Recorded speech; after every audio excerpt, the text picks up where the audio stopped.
So guys, nandito po kami sa Puka Beach Resort sa Boracay. So napakagandang view po dito. Grabe. Sobrang ganda. White sun, white sun, white sun.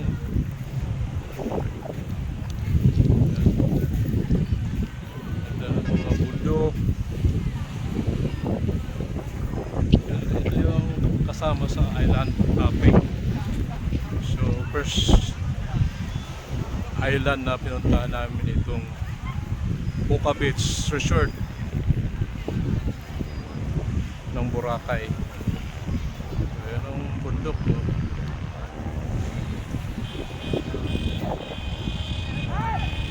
Puting-puti yung buhangin. Dami mga foreigner dito na sama-sama.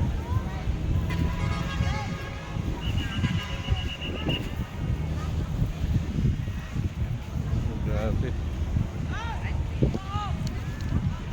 Ang ganda ng view.